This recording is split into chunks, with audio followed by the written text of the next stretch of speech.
నమస్తే, welcome to yes news. ముందుగా headlines. శ్రావణ శోభతో కలకలలాడుతున్న విజయవాడ ఇంద్రకీలాద్రి. వరలక్ష్మీదేవి దర్శనం కోసం వేకువ జాము నుంచే బారులు తీరిన భక్తజనం. ఇంద్రకీలాద్రిపై 2వ ఘాట్ రోడ్ నిర్మాణానికి త్వరితగతిన నివేదికలు సిద్ధం చేయాలన్న మంత్రి ఆనం. దేవీ శరన్నవరాత్రి దసరా మహోత్సవాలకు పగడ్బందీ ప్రణాళికలు సిద్ధం చేస్తున్నామన్న మంత్రి. నగరంలో కనువిందు చేస్తున్న హైలైఫ్ జ్యువెలరీ ఎక్స్పో. 3 రోజుల పాటు అధునాతన బంగారు వజ్రాభరణాలతో ఆకట్టుకోనున్న హైలైఫ్ జ్యువెలరీ ఎగ్జిబిషన్. గ్రామీణ ప్రాంతాల అభివృద్ధికి ప్రభుత్వం ప్రాధాన్యత ఇస్తోందన్న ఎమ్మెల్యే వసంత కృష్ణ ప్రసాద్. పశు పోషకుల సంక్షేమం కోసం అవసరమైన మరిన్ని చర్యలు చేపడతామని హామీ. ఇంద్రకీలాద్రిపై ట్రాఫిక్ సమస్యలను శాశ్వతంగా నివారించేందుకు అత్యవసర సమయాల్లో రాకపోకలు సజావుగా సాగేలా 2వ ఘాట్ రోడ్ నిర్మాణానికి అవసరమైన సాధ్యాసాధ్యాలను పరిశీలించి త్వరితగతిన నివేదికలు సిద్ధం చేయాలని మంత్రి ఆనం రామనారాయణ రెడ్డి అధికారులను ఆదేశించారు. త్వరలో రానున్న ప్రతిష్టాత్మక దేవీ శరన్నవరాత్రి దసరా మహోత్సవాలకు లక్షలాదిగా తరలివచ్చే భక్తులకు ఎలాంటి అసౌకర్యం కలగకుండా దేవస్థానం, పోలీస్, మున్సిపల్ మరియు రెవెన్యూ విభాగాల సమన్వయంతో పగడ్బందీగా ప్రణాళికలు సిద్ధం చేస్తున్నట్లు తెలిపారు. విజయవాడ ఇంద్రకీలాద్రి శ్రీ దుర్గా మల్లేశ్వర స్వామివార్ల దేవస్థానంలో భక్తుల సౌకర్యార్థం 52.50 కోట్ల వ్యయంతో నూతనంగా నిర్మించిన శ్రీ కనకదుర్గ అన్న ప్రసాద సదనం, శ్రీ దుర్గా భవానీ మహాప్రసాద భవనాలను రాష్ట్ర దేవాదాయ ధర్మాదాయ శాఖ మంత్రి ఆనం రామనారాయణ రెడ్డి శాస్త్రోక్తంగా ప్రారంభించారు. నూతన శ్రీ కనకదుర్గ అన్న ప్రసాద సదనంలో మంత్రి ఆనం రామనారాయణ రెడ్డి, ఎంపీ కేశినేని శివన తదితరులు భక్తులకు స్వయంగా అన్న ప్రసాదాన్ని వడ్డించారు. అనంతరం మహాప్రసాద భవనంలో పూర్ణాహుతి కార్యక్రమంలో పాల్గొని వేద పండితుల ఆశీస్సులు పొందారు. ప్రభుత్వ whip Yarlagadda Venkatrao, Swachhandhra corporation chairman Kommareddy Pattabhiram, 20 సూత్రాల అమలు కమిటీ చైర్మన్ లంకా దినకర్, బ్రాహ్మణ కార్పొరేషన్ చైర్మన్ బుచ్చి రాంప్రసాద్, రాష్ట్ర దేవాదాయ శాఖ కమిషనర్ కె రామచంద్ర మోహన్, దేవస్థాన ధర్మకర్తల మండలి చైర్మన్ వర్ర రాధాకృష్ణ, ఆలయ కార్యనిర్వహణాధికారి వికే సీనానాయక్, ట్రస్ట్ బోర్డు సభ్యులు పాల్గొన్నారు. ఇంద్రకీలాద్రిపై వేంచేసి ఉన్న శ్రీ కనకదుర్గమ్మ వారి సన్నిధి శ్రావణ శోభతో కలకలలాడింది. శ్రావణ మాసంలో అత్యంత విశిష్టమైన 2వ శుక్రవారం కావడంతో అమ్మవారు వరాలను కురిపించే చల్లని తల్లి శ్రీ వరలక్ష్మీ దేవిగా భక్తులను అనుగ్రహిస్తున్నారు. వరలక్ష్మీదేవి దర్శనం కోసం వేకువ జాము నుంచే భక్తులు బారులు తీరారు. జగన్మాత దుర్గమ్మ కొలువు తీరిన ఇంద్రకీలాద్రి శ్రావణ శోభతో అలరారుతోంది. శ్రావణ మాసంలో పౌర్ణమికి ముందు వచ్చే 2వ శుక్రవారం నాడు మహిళలు వరలక్ష్మీదేవి వ్రతాన్ని ఆచరిస్తుంటారు. బెజవాడ దుర్గమ్మను వరలక్ష్మి వ్రతం నాడు సిరులు కురిపించే చల్లని తల్లి శ్రీ వరలక్ష్మీదేవిగా అలంకరించారు. కమలాలను చేత ధరించి స్వర్ణ కమలంపై ఆసీనురాలైన దుర్గమ్మ గజరాజులు సేవిస్తుండగా మందస్మిత వందనంతో భక్తులను అనుగ్రహిస్తున్నారు. అమ్మవారి ఆలయ ప్రాంగణాన్ని విభిన్న రకాల పుష్పాలతో శోభాయమానంగా అలంకరించారు. నయన మనోహరంగా వెలుగొందుతున్న దుర్గమ్మ సన్నిధికి తరలివస్తున్న భక్తులు వరలక్ష్మి రూపంలో సమ్మోహన పరుస్తున్న దుర్గమ్మ దివ్య మంగళ స్వరూపాన్ని కన్నులారా దర్శించుకొని పరవశిస్తున్నారు. వరలక్ష్మీదేవి కటాక్షం కోరుతూ వేకువ జాము నుంచే భక్తులు ఇంద్రకీలాద్రికి తరలివచ్చారు. సెప్టెంబర్ 8, 9 తేదీల్లో జరగబోయే పరిశుద్ధాత్మ అభిషేక పండుగల్లో క్రైస్తవ సోదరులు పాల్గొని సభలను జయప్రదం చేయాలని ఎమ్మెల్యే బోండా ఉమామహేశ్వరరావు పిలుపునిచ్చారు. విజయవాడ సింగనగర్ బసవపున్నయ్య స్టేడియం నందు పరిశుద్ధాత్మ అభిషేక పండుగలు సెప్టెంబర్ 8, 9 తేదీల్లో జరగనున్నాయి. విజయవాడ సింగనగర్ బసవపున్నయ్య స్టేడియం నందు పరిశుద్ధాత్మ అభిషేక పండుగలు సెప్టెంబర్ 8, 9 తేదీల్లో జరగనున్నాయి. పరిశుద్ధాత్మ అభిషేక పండుగల గోడ పత్రికను స్థానిక ఎమ్మెల్యే బోండా ఉమామహేశ్వరరావు ఆవిష్కరించడం జరిగింది. ఈ పరిశుద్ధాత్మ అభిషేక పండుగలలో ఇవాళ డాక్టర్ వీరపనేని జాన్సన్ చౌదరి సభలను ఉద్దేశించి దైవ వర్తమానం అందించారు. గోడ పత్రిక ఆవిష్కరణ కార్యక్రమంలో దివి Umamaheswararao, reverend Isaac కల్పాల, pastor Gopisetty Ratnababu తదితరులు పాల్గొని పరిశుద్ధాత్మ అభిషేక పండుగలను జయప్రదం చేయాలని ఆకాంక్షించారు. త్వరలో జరగనున్న స్థానిక సంస్థల ఎన్నికల్లో కూటమి పార్టీకి చెందిన అభ్యర్థులు భారీ మెజారిటీతో విజయం సాధించడం ఖాయమని ఎమ్మెల్యే గద్దె రామ్మోహన్, జనసేన జిల్లా అధ్యక్షుడు సామినేని ఉదయభాను, టీడీపీ జిల్లా అధ్యక్షురాలు గద్దె అనురాధ, బీజేపీ నాయకుడు కోలపల్లి గణేష్ చెప్పారు.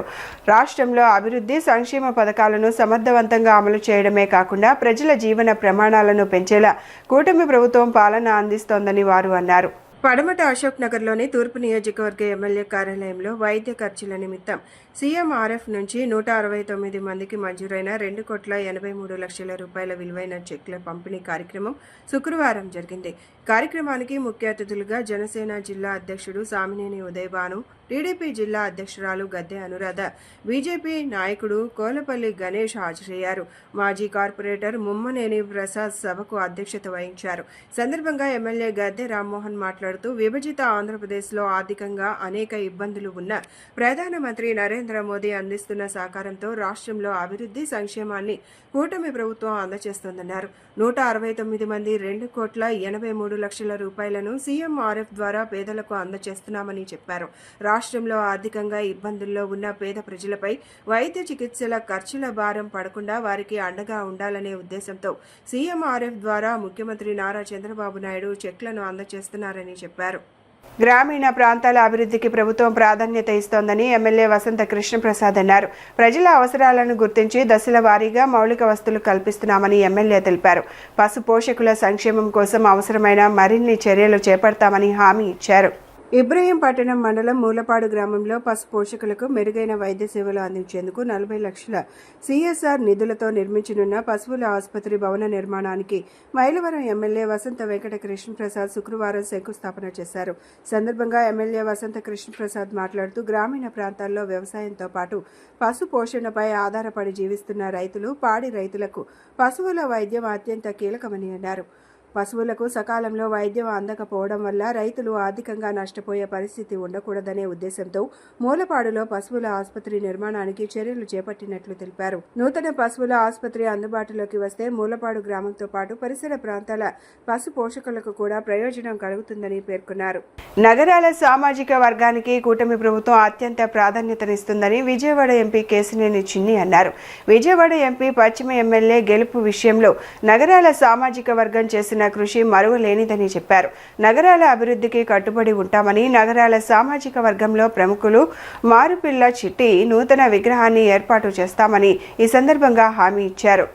నగరాల సీతారామస్వామి శ్రీ మహాలక్ష్మి అమ్మవార్ల దేవస్థానం పాలక మండలి ప్రమాణ స్వీకార కార్యక్రమంలో ఎమ్మెల్యే సుజనా చౌదరి, నూర్ భాషా కార్పొరేషన్ చైర్మన్ నాగుల్ మీరా, పశ్చిమ టీడీపీ ఇన్ఛార్జ్ బుద్దా వెంకన్న, ఎన్టీఆర్ జిల్లా జనసేన పార్టీ అధ్యక్షుడు సామినేని ఉదయభాను, బీజేపీ జిల్లా అధ్యక్షుడు అడ్డూరి శ్రీరామ్, దేవస్థానం పాలక మండలి చైర్మన్, పాలక మండలి సభ్యులతో కలిసి ఎంపీ కేశినేని శివనాథ్ చిన్ని పాల్గొన్నారు. సందర్భంగా ఎంపీ మాట్లాడుతూ నూతన కార్యవర్గానికి శుభాకాంక్షలు తెలియజేస్తున్నానన్నారు. శ్రావణ శుక్రవారం రోజున ప్రమాణ స్వీకారం చేయడం గొప్ప విషయమని, ఎంపీ ఎమ్మెల్యే గెలుపులో నగరాల పాత్ర మరువలేనిదన్నారు. పాలక మండలి పోటీ లేకుండా ఏకపక్షంగా గెలిచిందన్నారు. ప్రభుత్వం ఇస్తున్న అన్ని అవకాశాలను స్థానిక ఎమ్మెల్యే కూడా యువత ఉపాధి కోసం అనేక కార్యక్రమాలు చేస్తున్నారని చెప్పారు. నగరాల అభివృద్ధికి కట్టుబడి ఉంటామని హామీ ఇచ్చారు.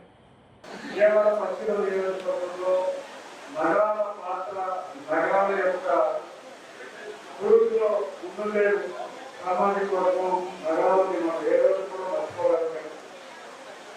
ఒకటి గుర్తుంచుకోవాలి, నేను కానీ కానీ ఇంత బాధ్యతగా చేశాము అంటే అది మీ అందరి కృషి, మీ అందరి పరిశ్రమ. ఇలా మనందరం కూడా ఒకటే కోరుతున్నాం. నగరాల చరిత్రలో ఇవాళ మీరందరూ విధానంగా చేశారు అంటే అది గొప్పదనం. ఎందుకంటే ఎప్పుడు పోటీ లేదనుకుంటా, ఇవాళ పోటీ లేకుండా అందరూ కూడా కలిసికట్టుగా నూతన కార్యవర్గాన్ని ఎంపిక చేశారు. కాబట్టి మీ బాధ్యతలు చాలా పెరిగింది. ఎవరు మీరు పోటీ లేకుండా మీకు ఇచ్చారు అంటే తప్పకుండా మీ బాధ్యతలు చాలా పెరిగింది. ఓం శ్రీ మాత్రే నమః. ఈరోజు చాలా శుభదినం. శ్రావణ శుక్రవారం వరలక్ష్మి వ్రతం రోజు ఈరోజు శ్రీ నగరాల సీతారామస్వామి శ్రీ మహాలక్ష్మి అమ్మవారి దేవస్థానం ఏకగ్రీవంగా ఎన్నికైన నూతన పాలకవర్గ ప్రమాణ స్వీకారోత్సవం కార్యక్రమం ఈరోజు ఎంతో వైభవంగా మన కళ్యాణ మండపంలో జరిగింది. దీనికి పెద్దలు ముఖ్య అతిథులుగా విజయవాడ పార్లమెంటు నియోజకవర్గ శివనాగేశ్వర గారు, సభ్యులు, అలాగే చిన్ని గారు, తర్వాత విజయవాడ పశ్చిమ ఎమ్మెల్యే గారు ఎలమంచిలి సత్యనారాయణ సుజనా చౌదరి గారు, అలాగే సామినేని ఉదయభాను గారు, ఇంకా పెద్దలు, అనేక మంది పెద్దలు ఈ కార్యక్రమానికి విచ్చేసి మా అందరినీ ఆశీర్వదించి మాకు ముందుకు నడవడానికి మంచి అన్నీ కూడా సూచనలు చేశారు. అమ్మవారి ఆశీస్సులతోటి 4200 మంది ఉన్న సభ్యులు ఉన్న ఈ కళ్యాణ మండపం ఎలక్షన్లో మా 27 మందిని ఏకగ్రీవంగా ఎన్నుకున్నందుకు నగరాల కులస్తులకి, అలాగే నగరాల కుల పెద్దలకి, ముఖ్యంగా మా 27 మందిని సెలెక్ట్ చేసుకుని తన కమిటీలో తన ప్యానెల్లో మెంబర్షిప్ ఇచ్చినందుకు మా ప్రెసిడెంట్ బేస్కంఠేశ్వరుడు గారికి కూడా ప్రత్యేక ధన్యవాదాలు తెలియపరుస్తున్నాం. నగరంలోని నోవెటల్ హోటల్ నందు ఏర్పాటు చేసిన హై లైఫ్ జ్యువెలరీ ఎక్స్పో కనువిందు చేస్తుందని జబర్దస్త్ వర్ష అన్నారు.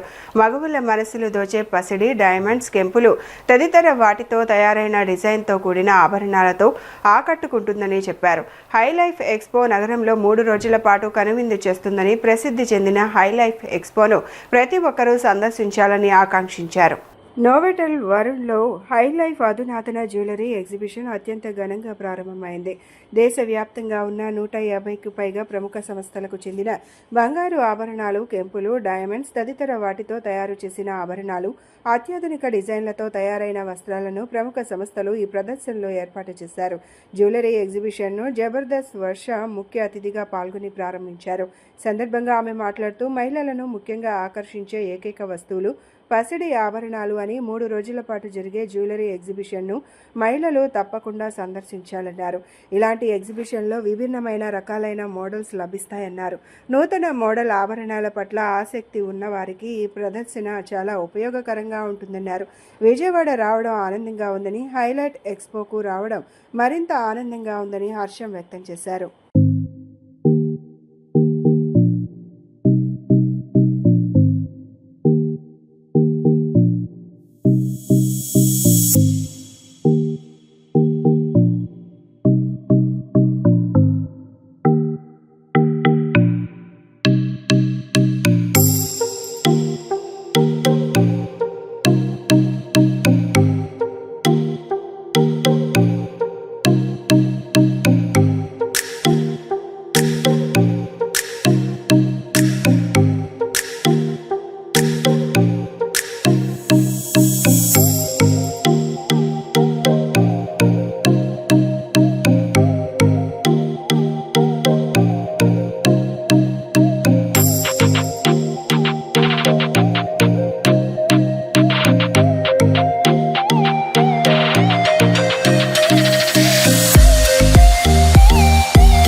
ఈరోజు నేను విజయవాడకి రావడం చాలా హ్యాపీ అనిపిస్తుంది. నా ఫేవరెట్ ప్లేస్ విజయవాడ. అమ్మవారు ఎప్పుడు ఇక్కడికి వచ్చినా నేను అమ్మవారి దర్శనం చేసుకుంటాను. అలానే ఈరోజు ఇంకా ఈ ఐ లైఫ్ జ్యువెల్స్కి రావడం చాలా హ్యాపీ అనిపిస్తుంది. కలెక్షన్స్ చూస్తుంటే ఇక్కడ అసలు చాలా ట్రెండీగా యూనిక్గా ఉంది. తప్పకుండా అందరూ వచ్చి విజిట్ చేయండి మన విజయవాడలో నోవోటెల్ ఐ లైఫ్లో. ఈ 21st, 22nd, 23rd ఇక్కడ జరగబోతుంది. మీకు అయితే చాలా బెస్ట్ కలెక్షన్స్ ఇక్కడ దొరుకుతున్నాయి. వెడ్డింగ్ కలెక్షన్, అలానే చాలా డైమండ్స్ కానీ పోల్కి ఇలాంటివి ఎన్నో ఎన్నో ఎన్నో ఎన్నో ఉన్నాయి. సో తప్పకుండా వచ్చి అందరూ విజిట్ చేయండి. Thank you so much. Thank you. Vijayawada నగరంలో దోమల వ్యాప్తిని అరికట్టేందుకు ప్రజలు ప్రతి శుక్రవారం డ్రై డే పాటించాలని నగరపాలక సంస్థ బయాలజీ సూర్యకుమార్ నాయక్ అన్నారు. కమిషనర్ ఆదేశాల మేరకు chief medical health officer in charge Gopala Nayak సూచనలతో బయాలజిస్ట్ ఆధ్వర్యంలో శుక్రవారం శాంతినగర్లో డ్రై డే కార్యక్రమాన్ని నిర్వహించారు. సందర్భంగా సిబ్బంది ఇంటింటికి వెళ్లి ఇళ్లలో పరిసర ప్రాంతాల్లో నిల్వ ఉన్న నీటిని పరిశీలించారు.